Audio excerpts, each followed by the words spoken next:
Olá, meus queridos e maravilhosos alunos, para mais uma aula de Direito, gente. Eita, professora Lidiane, quando eu dou aula de Direito, dá vontade de fazer um curso de superior de Direito, mas, professora Flávia Vieira, eu não tenho mais paciência não para entrar numa sala de aula. Vamos lá, meus queridos, vamos lá, ser aluno de novo. Mas quem sabe um dia, né? Quem sabe um dia, meus amados alunos. Quem sabe, quem sabe. Eita, agora foi. Pronto. Gente, o Estado brasileiro e a Constituição Federal. Cada Constituição, certo? A Constituição de 88, de uns tempos, desde quando foi criado, meus amados alunos, ela foi alterada. Houve as famosas emendas. Emendas constitucionais. Eu sempre quero chamar de o T, por causa da minha dislexia. O T, o D pelo T, ó. Então, emendas constitucionais, certo? Ó, é mesmo, é colar, gente. É dizer assim, ó, eu vou alterar você. Porque, gente, com o tempo, desde 88, desde 1988 até 2022, ela recebeu várias alterações.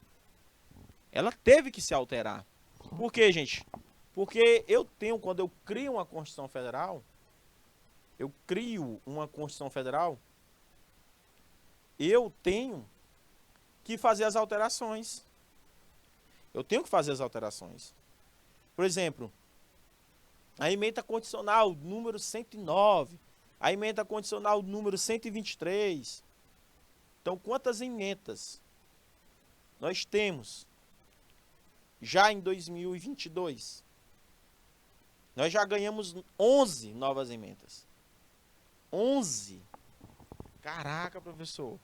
Sério que a gente já ganhou esse tanto de emendas? Gente, só no primeiro semestre de 2022, a Constituição ela foi alterada. Já. Então, nós já estamos aí 125 alterações. 125 alterações? 125 alterações. Por exemplo, uma emenda condicional fala sobre o piso da enfermagem. Então, a emenda condicional 124. Ela vai lá, uma PEC, que é uma proposta de emenda.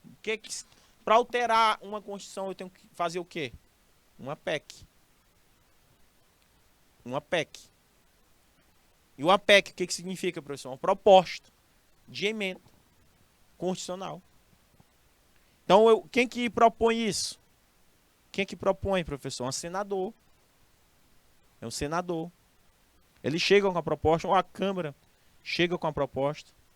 De, olha, vamos fazer uma alteração, uma proposta de lei, para alterar isso. Então, nós estamos aí com a emenda constitucional de número 125 já. Tem emendas constitucionais, certo? A emenda constitucional do número 115, 116, 117, 118, 119, 120, 121, 122. Caraca, professor, já tem esse tanto de emenda, já. Vocês estão conseguindo compreender? Por isso que tem que ser alterado. O Congresso Nacional tem que reagir para a aprovação de qualquer emenda, sendo necessário um processo legislativo bem trabalhoso. Não é qualquer... Não é simples. Ah, vou chegar aqui e alterar a lei, a Constituição. Não é assim. Não é assim. Tem que ter o Congresso Nacional e é algo trabalhoso. Então, gente, para que a Constituição fosse aplicada com êxito, criaram vários instrumentos jurídicos que tornaram o exercício efetivo. Eles foram denominados de remédios constitucionais. Remédios? Quais foram os remédios constitucionais garantidos na Constituição de 88? Você já usou algum remédio, professora Flávia, constitucional a seu favor em relação a algum processo? Já usaram, gente, algum remédio constitucional? Já ouviram falar nessa expressão? Remédio constitucional, professor? Cai em concurso, professor? Cai em provas? Não, despenca. despenca, gente. Despenca de uma tal maneira que vocês nem imaginam. Quem são esses remédios constitucionais, professor? Nunca ouvi falar. Nós temos o habeas data, o habeas corpus, mandato. Ó, nós temos isso aqui, ó. Mandato de segurança. Que esse aqui eu já usei. Mandato de segurança. Nós temos mandato de injunção. Mandato de injunção. Caraca, que nome, hein, professor? Injunção. Olha como a Constituição Federal é maravilhoso. Ação popular. Ação popular. É um remédio constitucional. Anote aí. Estado brasileiro, nós temos 5 remédios constitucionais. 5. O habeas corpus, habeas data, mandato de segurança, mandato de injunção e ação. Por exemplo, eu fui preso. A professora Flávia Vieira soube que o professor João foi preso. Entendeu? Por roubar o coração da professora Flávia Vieira. Eu vou roubar, meu bem, o seu coração. Eu sou ladrão. Então, meus queridos alunos, fora o canto que eu estava cantando, porque tem que cantar, vamos supor que sou preso. Canta, encanto, macho. Aí o Isnabá diz que eu não encanto. Discorde aqui, Flávia Vieira. Então, Flávia, eu fui preso, né? Aí eu tô lá preso injustamente, ilegalmente, porque o policial me prendeu ilegalmente. Aí muita gente pensa que se você foi preso ilegal, você precisa de advogado para ter sua liberdade de locomoção. Basta você entrar com habeas corpus. Precisa de advogado? Não. Não precisa de advogado. Muita gente pensa que para entrar com habeas corpus precisa gastar dinheiro com advogado. E muitos advogados, me perdoe aí, meus queridos advogados, colegas, eu estou falando aqui para eles. Muita gente pensa que uma pessoa que está com a liberdade, sendo tirada essa liberdade de ir e vir, então o habeas corpus, ele é gratuito, ele não precisa de advogado, não precisa. Basta você escrever com um papel A4, com a caneta, a punho, e dizer que você está preso injustamente, colocando seu RG, seu nome completo, e dizer qual é a cadeia que você está. E pedir assim, olha, Flávio, leva para o juiz da vara tal, da comarca tal, que ele é responsável por essa cadeia, essa região aqui. Aí a Flávia leva com um papelzinho na mão, leva com um papelzinho pequeno na mão, leva para o juiz. O juiz diz, olha, pode liberar o rapaz está preso injustamente porque ele apenas roubou o coração de uma linda e maravilhosa donzela, que ela precisava, né, achar o seu príncipe encantado. Então, está liberado. Então, garantiu a liberdade de locomoção e também de casamento. Certo? Então, gente, é gratuito. Já os outros aí, o habeas data, mandato de segurança, mandato de injunção, ação popular, ela precisa de advogado. Você tem que gastar um dinheirinho com advogado. Que é habeas data, gente? Por exemplo, eu vou no órgão público, eu quero todas as informações minhas, todas. E o órgão, ele proíbe. Não vai entregar de maneira alguma. Eu quero proteger o meu direito de informação pessoal. E me senti ofendido. Mas eu quero proteger. Eu tenho que contratar um advogado. É gratuito, professor? O habeas data? Não, gente. Não ele é totalmente gratuito. Mas precisa de advogado. Você vai gastar com advogado. Mandato de segurança, professor. protege o direito líquido e certo, que não é amparado pelo habeas corpus nem por habeas datus. Como assim? A professora Lidiane Lima, ela passou no concurso público em primeiro lugar. Só que proibiram ela entrar neste concurso público porque ela ainda não tinha o diploma do curso superior, só que ela tinha uma declaração dizendo que tinha concluído o ensino superior. Só que ela não havia recebido ainda o nível, o diploma definitivo. E a empresa com a qual ela estava trabalhando não quis emitir essa declaração, que ela tinha experiência, algo do tipo. Não aceitou. O que é que acontece, professora Lidiane? Você entra com mandado de segurança para proteger teu direito líquido certo para você assumir essa vaga. Porque eles não podem tirar essa vaga de você. Outro exemplo que acontecia muito na época do Enem, Flavinha. Acontecia muito na época do Enem. Alunos de 17 anos que estavam ainda no ensino médio passavam. Não tinham concluído o ensino médio. Então, para eles poderem garantir a vaga, precisava entrar com mandado de segurança. Por quê? Porque, eu estava no ensino médio, passei com 17 anos e ainda cursando o terceiro ano, ou segundo ano. Entendeu? Então, meus amados, existe um mandado de segurança para garantir o direito líquido e certo. O direito líquido e certo. Conseguiram compreender? Então, isso é que é um mandado de segurança. Para garantir teu direito. Se assumir algo. Já o mandado de injunção é que às vezes, gente, não tem leis. Não tem leis assim ainda para proteger certa situação. Ou seja, para sanar essas omissões legislativas, eu tenho que entrar com mandado de injunção. Exemplo, lei da greve. Existe lei da greve? Não, pessoal de Sebastião Leal. Não existe lei de greve. Existe licença paternidade? Rapaz, ainda não foi regulamentado. Mas se não quiserem me dar eu sei que tem direito, mas não existe uma lei propriamente dizendo que eu tenho 10 dias, 15 dias, 20 dias de licença. Porque não existe ainda uma lei regularizando. Então, se alguma empresa ou instituição não querem me dar a licença paternidade ou o direito de greve, eu entro com mandato de injunção. Injunção. Entendeu? Então, é para sanar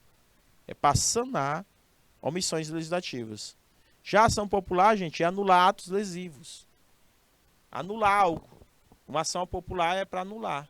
Algo que você diz, por exemplo, foi aprovada a lei do aborto. Então, quero anular, eu quero entrar com ação popular para anular aquela lei, algo do tipo. Então, você tem que conseguir boa parte de assinaturas do colegiado, dos eleitores. Então, gente, um Estado democrático, as decisões são tomadas com um processo em que os cidadãos decidem políticas mais importantes. Podemos ser a forma direta ou indireta com os representantes do povo.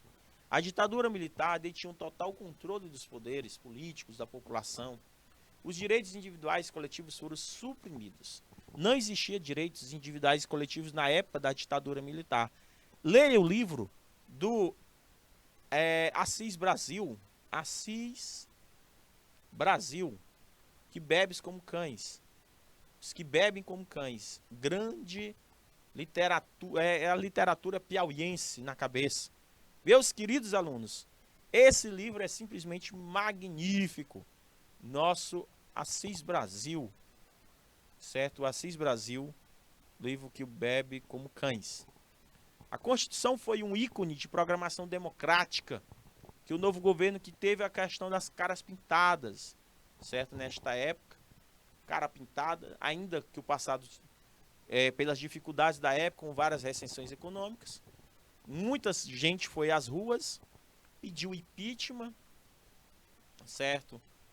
Também de alguns políticos na época, que se vocês lerem aí um pouco na história, nós tivemos aí Fernando Collor de Mello, que foi o primeiro presidente a ser impeachmentado na época, por causa das caras pintadas, as pessoas iam na rua, protestavam quando não queria aquele governo.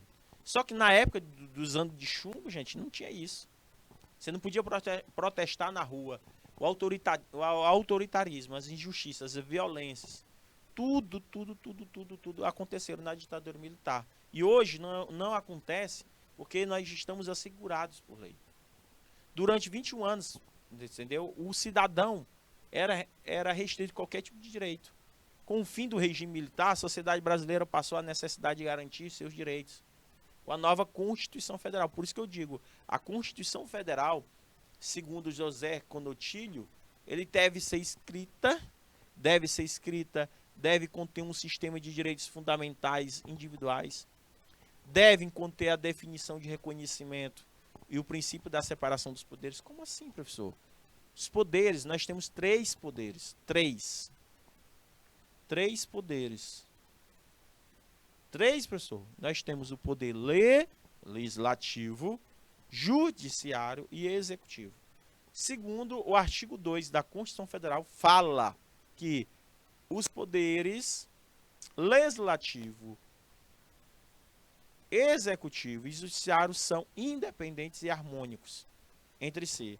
Ou seja, ninguém manda no poder executivo, nem o executivo não manda no judiciário. Não existe hierarquia entre eles, tá, gente? Existe respeito. Respeito. Então, eu tenho como um deputado, eu sou um deputado federal. Já pensou? Flávia Vieira fosse um deputado federal?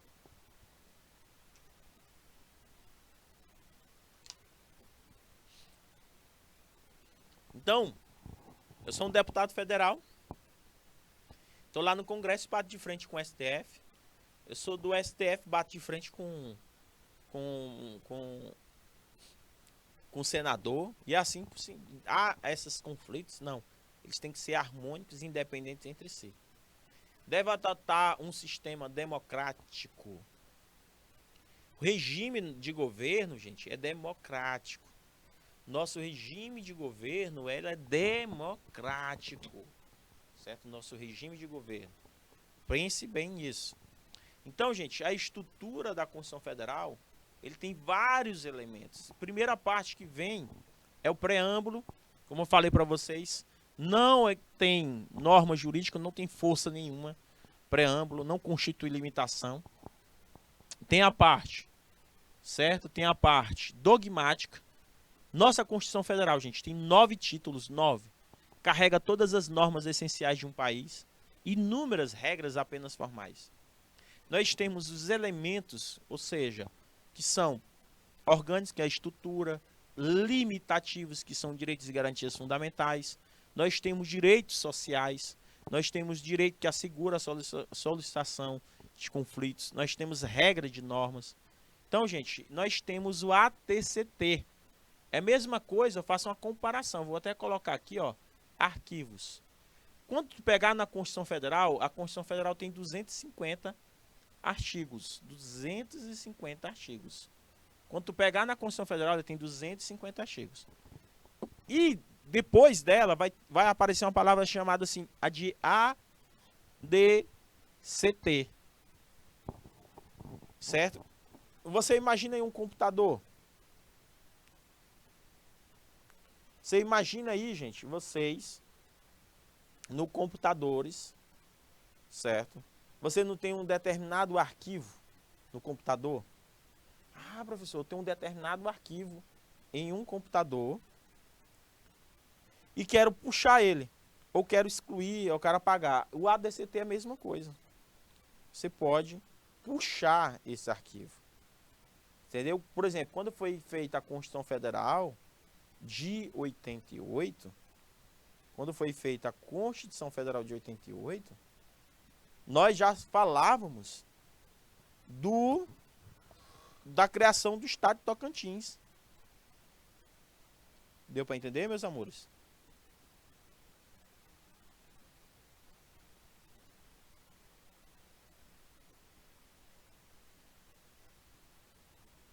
Deu para entender, meus queridos? Então, A Constituição Federal, ela é de suma, hiper, mega importância para um país. A Constituição Federal, ela tem que estar. Esse é um dos princípios da estrutura. Ele tem uma estrutura sócio-ideológica, formal, de aplicabilidade. Estão conseguindo compreender, meus amados? Então, os arquivos. Nós temos a Constituição Federal e a estrutura ela é feita assim. Então, professor, nós temos 250 artigos. Temos 250 artigos. E temos as transitórias, como eu falei para vocês. É algo, é só um arquivo. Ele fica aqui no arquivo. Alguns ficam lá em stand-by. Então, os princípios fundamentais, professor, quem são? Nós temos o artigo de 1º ao 4º. Direitos e garantias fundamentais, todo mundo, 5º ao 17º. Organização do Estado e dos poderes, professor. Nós temos do 18 ao 43, 44 ao 135. Defesa do Estado, ó. Tá vendo, gente? A Constituição Federal ele é dividida desse modo. Então, fala assim de direito trabalhista, fala de direito tributário. Ah, professor, até direito tributário ortoeconômico, financeiro, ó. Artigo 170 da Constituição Federal. Artigo 170. Caraca, professor. Que legal. Eu não sabia disso, professor. Eu não sabia que a Constituição Federal era composta por várias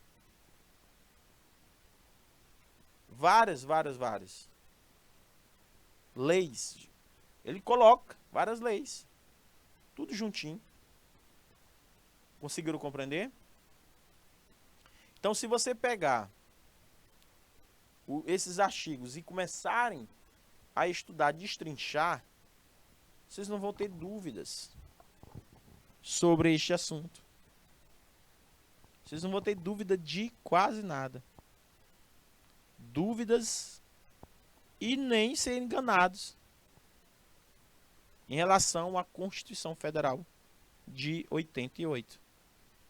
Então, vamos ver aqui, professor, como é que é cobrado. Olha, nós temos sentidos da Constituição.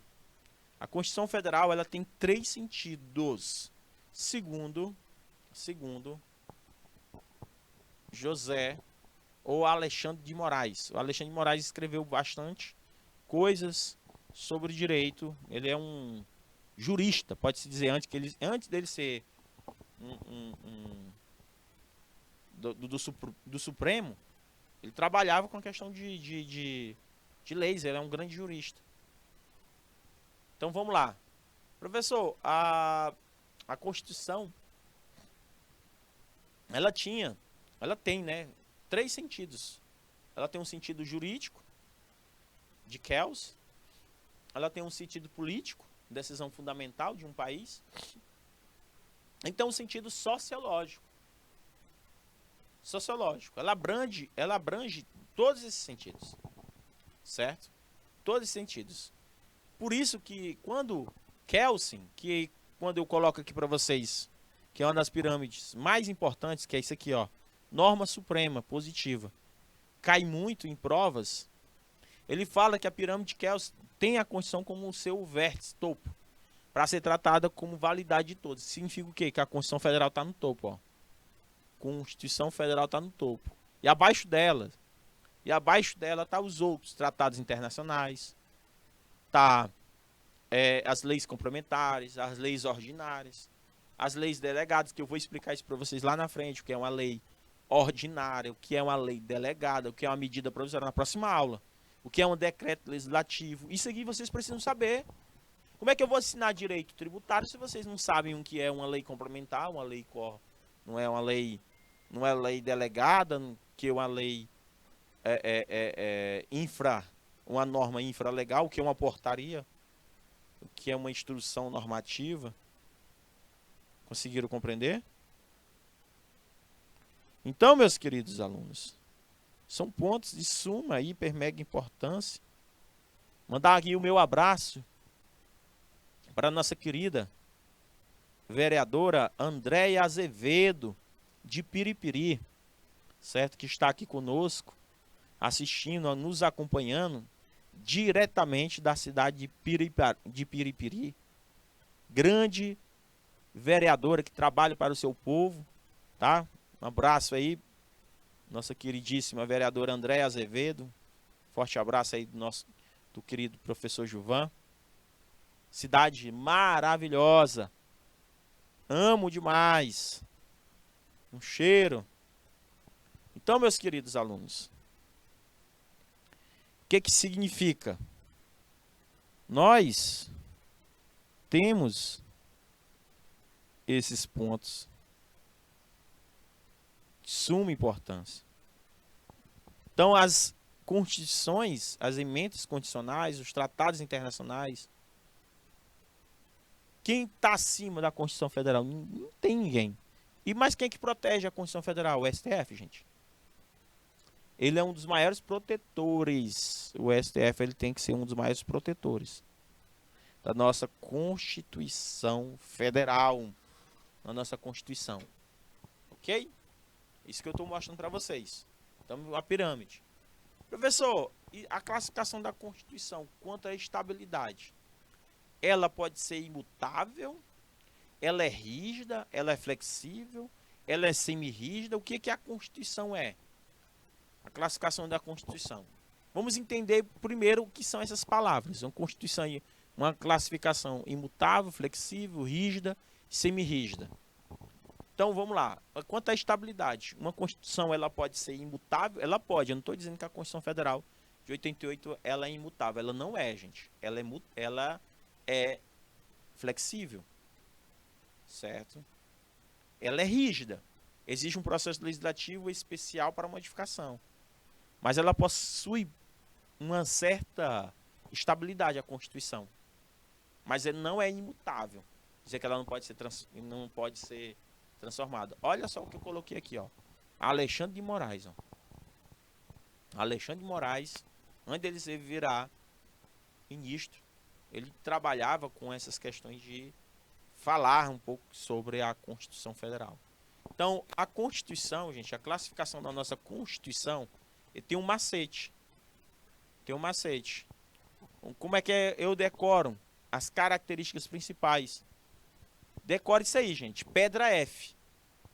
Pedra F é pedra de Flávia. Flávia é pedra. Não é o F? Aí tu vai colocar, ó. A nossa Constituição, ela foi promulgada, ela é escrita, ela é dogmática, ela é rígida, ela é analítica e ela é formal. Ela tem essas características. Então, já estou passando aqui para vocês uma macete para decorar isso aí, ó. Tá entendendo, gente? Então, a classificação da Constituição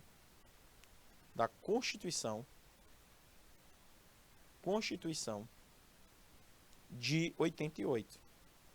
Então, segundo os critérios apresentados, gente, ela pode ser classificada como promulgada, ela é escrita, ela é analítica, ela é dogmática, ela é rígida, ela pretende ser normativa, autônoma, social, expansiva. Tem outras classificações, mas a principal é essa daí. Pedra F. Essa é a classificação da nossa Constituição. Principal classificação. Tranquilo, meus amados alunos? Há alguma dúvida no que eu estou colocando aqui para vocês? A importância disso? Então, gente, os princípios fundamentais também são chamados de princípios constitucionais. Formam a base de toda a organização do Estado Democrático de Direito. Como base, citado pelo professor José Afonso da Silva. Professor José Afonso da Silva. Os princípios fundamentais visam essencialmente definir e caracterizar a coletividade política, o Estado, enumerar os principais, exatamente dentro da Constituição, a ordem, os direitos, a organização, os tributos. Epa, tributo, professor, fala disso. Exatamente. Só que nós vamos ver o primeiro ao quarto. Mas, professor, como são feitas as leis? Como é que foi feito o direito tributário? Como é que foi feito o direito administrativo? Como é que foi feito o direito... Não é assim. Ele tem várias fontes. Você sabe como é que funcionam as leis? Como é que é formado? Primeiro é formada uma comissão. São formadas várias comissões dentro do Congresso. E essas comissões, elas avaliam se, por exemplo, eu tenho determinados senadores, deputados que fazem parte da comissão da educação, da justiça, vários deputados, vários senadores. Aí eles dizem assim, rapaz, vai ter impacto financeiro essa lei? Não tem impacto financeiro. Se tiver, se não tem impacto financeiro ou tem impacto financeiro, vai ser feita uma análise da constitucionalidade. Se vai ser preciso ir ao plenário. Ou seja, vai ter que ter uma votação simples. Uma aprovação mais simples. É uma lei ordinária, então é uma aprovação mais simples. Precisa da presença de todo mundo. Basta a presença nesse plenário de 257 membros. Certo? 257 membros. Votação em único turno. A aprovação da maioria dos votos. Ou seja, tem a Câmara, certo? A Câmara do plenário. Eles fazem essa votação e vai lá, ó. Se não passou pelo Senado, vai para o Senado. Ó. Vai fazer uma revisão. Vota. Ah, beleza, votou. Nós fizemos a lei. Manda para o presidente. O presidente, ele tem o poder de vetar integralmente aquela decisão, sancionar com alguns vetos ou sancionar sem veto. Agora, se ele vetar integralmente, certo? Se ele sancionar com veto, esses vetos vão para o Congresso analisar se vão vetar integralmente ou não. Aquela questão que foi. Então, gente, veja aí que o Congresso Nacional trabalha em conjunto com o presidente. Tem que estar alinhado. Ah, gente, então PEC, projeto de lei. As PECs, projeto de lei. Passa pelo Congresso para virar lei. Uma PEC. Uma medida provisória, quando o Congresso, o presidente ou o governador coloca a medida provisória, ele tem um valor de 120 horas, ou 120 dias. Vira lei depois que ele vai para o Congresso. O Congresso vai lá e aprova, ou na Assembleia. Um decreto decidido pelo presidente, governador. Ah, a partir de hoje ninguém vai poder sair de casa. É o lockdown. É um decreto. Cabemos a obediência. Então, para que serve, professor, um projeto de lei? Para criar leis, alterar um que já existe. Para que serve um decreto, professor? Para regulamentar o que já está existente. Para que serve uma medida provisória, professor? Para criar ou alterar leis em caráter de urgência. Conseguiram entender agora o que é, gente? Uma medida provisória, quando vocês estão assistindo televisão, vocês veem lá, medida provisória, número não sei quanto. Medida provisória de fazer um contrato mais flexível. Vocês lembram que houve várias medidas provisórias na época da pandemia? Várias medidas provisórias para poder garantir o emprego do cidadão, para poder garantir a economia não parar. Foi muitos. Estão conseguindo compreender? Então, meus amados alunos, são pontos que eu digo e repito para vocês. Medidas a gente tem que estar acompanhando. Temos que estar acompanhando tudo. Então, gente, acompanhe. Ah, professor, eu não gosto de política. Cara, começa a gostar. começa a gostar, começa a pensar. Então, estou mostrando aí para vocês pontos cruciais que precisamos aplicar, entender, para vocês conseguirem chegar lá na frente no direito tributário, quando eu começar a destrinchar para vocês, vocês vão conseguir entender melhor o que é um projeto de lei, uma PEC. Então, meus queridos alunos, projeto de lei, uma PEC, uma proposta de emenda constitucional, medida provisória, um decreto. Isso aí eu estou mostrando para vocês para que serve cada um. O que é uma PEC? Proposta de emenda constitucional. É uma proposta para alterar o texto da Constituição. Para poder alterar, professor, eu preciso de quê? Eu preciso, no mínimo, eu preciso um terço. Um terço, gente. Um terço da Câmara dos Deputados. Quantos deputados nós temos? 513. Quantos senadores? 81 membros. Ó. Membros. Gente, é gente demais, ó. Membros. Membros. 81 membros. 513 membros. Eu preciso de um terço para que uma lei possa ser aprovada. O presidente da República precisa estar. Mais da metade da Assembleia Legislativa dos estados manifestando cada um dela a maioria relativa de seus membros. Então, nós vamos entender aqui, depois que nós vimos aí a forma do Estado adotado no Brasil é federativa.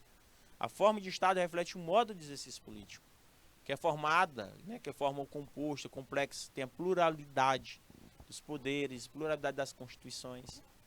Principais princípios é federativo, republicano, Estado democrático de direito, ele tem uma soberania popular, existe uma separação de poderes, tem fundamento, tem objetivos, princípios da ordem internacional. São princípios fundamentais. Fundamentais. Professor, vamos ver a primeira lei. Olha só. Título 1. Se você pegar, como eu falei para vocês, colocar assim, Google, CF 88. CF 88. Aí ele tem lá dizendo, artigo 1º. A República Federativa do Brasil. Peraí. República é uma forma de quê? De governo. A República é uma forma de governo. Federativa do Brasil. Opa, peraí. Federativo. O que é isso, professor? É uma forma de Estado. Pronto. Mas esse bizu aí, vocês precisam saber, porque eu garanto para vocês, é um diferencial. Então, meus amados alunos, a República é a forma de governo. Anotaram? Federativo é a forma de Estado. Como é que eu sei disso, professor? Ó, eu uso um macete. Forma de Estado. Forma de Estado. Aí eu faço isso aqui, ó. Tiro o E e o F. Pinto de outra cor. Olha para Flavinho, ó. Forma de Estado. FE. Federativo. É o macete que eu uso. Para nunca eu possa esquecer um assunto desse. Nunca esqueço. Ficou na minha mente de uma tal maneira que eu não esqueço mais. Então, forma de Estado é essa. Ah, professor, como é que sou... E o regime? Aí tem aqui, ó. Democrático, ó. Todo regime, se você for observar, eu estou fazendo regime, professora Flávia. É demorado. Para perder o bucho não é fácil. Demorado demais. Todo regime é demorado. Todo regime. Então, o regime de governo, professor, é regime. É democrático. Pronto. Então nós temos aqui o regime. Regime de governo. Caraca, professor, que massa. Então você consegue saber qual é a forma de Estado e o regime de governo.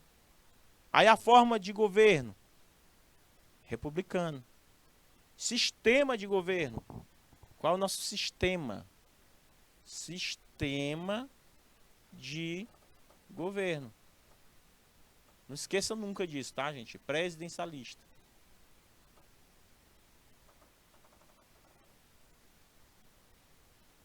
Presidencialista. Sistema de governo, presidencialista. Regime. Regime é democrático. Forma de Estado. Forma de federativo. Aí só ir por eliminação. Se você aprender o regime e a forma de Estado, o outro fica mais fácil. Então, no próprio a Constituição diz, ó, a República é forma de governo. Federativa, forma de Estado no Brasil, é formado pela união indissolúvel. Mas quando foi criar a nossa Constituição Federal, eles acabaram esquecendo algumas palavras, engoliram. Em 88, quando eles foram fazer, eles esqueceram de colocar aí a união. Existem 4 entes, mas cadê a união aí? Que é o governo federal. Eles não colocaram, ó. A República Federativa do Brasil, formada pela união indissolúvel, eles não se dissolvem. Dos estados, municípios e Distrito Federal, cadê a união? Cadê o governo federal? Aí lá no artigo 18 que ele fosse consertar. Eita! Vou botar, meu Deus do céu. Aí eles colocaram no artigo 18.